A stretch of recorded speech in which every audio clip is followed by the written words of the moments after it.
ओडिया जाति पाई गौरवमय और अस्मितार समय किछि दिन तले महाप्रभु श्री जगन्नाथ परिक्रमा प्रकल्प उद्घाटित होइछे।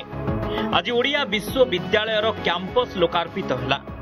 जनवरी 27 रे समलेई प्रकल्प लोकार्पित हेबाकु जाउछे।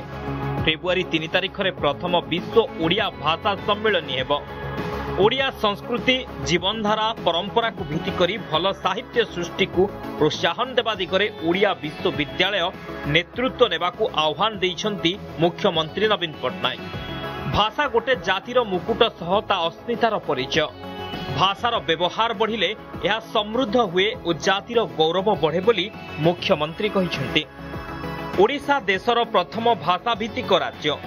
ओडिया भाषा एक प्राचीन भाषा। यह शास्त्रीय मान्यता लाभ करिछे। ओडिया भाषा रे अनेक समृद्ध साहित्य सृष्टि होइछे। ओडिया साहित्यर सारा विश्व रे प्रचार प्रसार पाई उद्यम आवश्यक।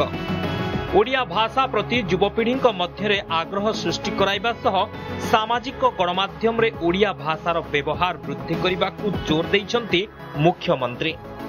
ओडिया भाषा उपरे अधिक गवेषणा पाई ओडिया विश्वविद्यालयर प्रमुख भूमिका रहिबो।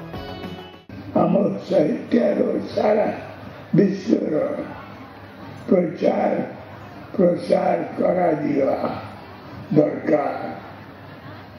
आम भाषा प्रति युवक पीढ़ी को मध्य आग्रह सृष्टि करा दिया दरकार। सोशल मीडिया रे व्यवहार वृद्धि करा दिया दरकार। आम संस्कृति आम जीवनधारा आम परंपरा को भीति करी भल भल साहित्य सृष्टि को एनकरेज करा दिबा दरकार। मोर विश्वास ओडिया यूनिवर्सिटी ए दिगरे नेतृत्व नेब। सत्यवादी 2018 अक्टोबर 9 तारिख रे मुख्यमंत्री ओडिया विश्वविद्यालय पाई शिलान्यास करथिले। 9.60 एकर परिमित अंचल रे निर्मित एही विश्वविद्यालय को अत्याधुनिक स्थापत्य शैली और टेक्नोलोजी रे निर्माण करा जायछे। प्रशासनिक बिल्डिंग रे स्थापित ओडिया वर्णमाला मनोरम दिसुछे। एथिरे स्कूल ऑफ लर्निंग, ग्रंथागार, हॉस्टेल, राधाकुंड, पुष्करिणी, कैफेटेरिया, फाउंटेन इत्यादि रहिछे। यह सह मुक्त परिवेश रे पाठ पढ़ार व्यवस्था रही। कोठारे शोभा पाउछि ओडिया लिपि क्रम विकास। प्रमुख कांथरे भिन्न ढंग से चित्रित करा जाइछे। विश्वविद्यालयर छात कोठा चारिपाख ओडिया अक्षरर गठन और विकास शैली को आकर्षणीय ढंग से सजा जाइछे। ए सबु वर्णमाला पाई व्यवहार होइछि उच्च क्षमता संपन्न स्टील कर्टन स्टील। अनुवाद, नौवाणिज्य परी नुआ विषय को विश्वविद्यालय पाठ्यक्रम रे सामिल करने सह विशिष्ट व्यक्ति नारे चेयर प्रतिष्ठा करने को योजना चली। विलंब हेले भी ओडिया विश्वविद्यालय को सेंटर ऑफ एक्सीलेंस रे परिणत करने को योजना करा जाउछे। प्रत्येक ओडिया पाई आज गोटे ऐतिहासिक दिवस जे सत्यवादीर पंचसखांग पीठरे आज जो क्लासरूम ठारू आरंभ करी अन्यान्य व्यवस्था सबकिछि आज लोकार्पित करा जायछि। माननीय मुख्यमंत्री श्रीयुक्त नवीन पट्टनायक करिसेंती। ओडिया भाषार प्रचार प्रसार एवं ओडिया अस्मिता को रखिबा पई ए जो अभिनव उद्यम कराइছে निश्चित भाव में प्रशंसनीय। ओडिया विश्वविद्यालय आज जो आरंभ तार नूतन बिल्डिंग आज inaugurate होइछि।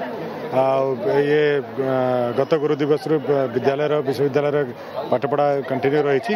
BC BC vice chancellor madam को नेतृत्व में डेफिनेटली ओडिया यूनिवर्सिटी जो लक्ष्य रही पूर्ण कर आमे केते गुड़िए प्रस्ताव देबु ता भितरु सर्वसम्मति क्रमे जो गुड़िक गृहीत हबो ताकू आमे ग्रहण करिबु।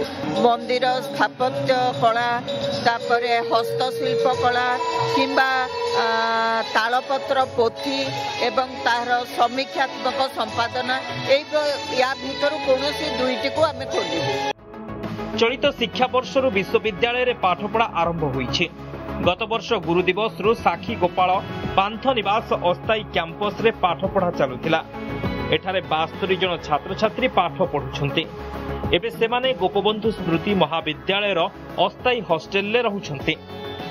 बहुत खुशी अछि, बहुत गर्वित भी अछि हमें जे आमे आरे मुख साथी कि रहिलु आ जदि बहुत वर्ष पर भी आमे ए दिन मन रखिबे जतबे आमे आसीबा ओडिया विश्वविद्यालय को सेतबे नाही आमे देखिथिलु ओडिया विश्वविद्यालय रे प्रथम लोकार्पण आमे देखिथिलु सेतबे आमे बहुत गर्व हमर स्वप्न को सफल करले को हमर माध्यम खुली जाइछ ताकि आमे हमर परिश्रम करी सफलतार शीर्ष पर पहुंची एति बस हमर ओडिया भाषा और अस्मितार सुरक्षा पाई ओडिया विश्वविद्यालय हेउछि मुख्यमंत्री एक बड़ अवदान।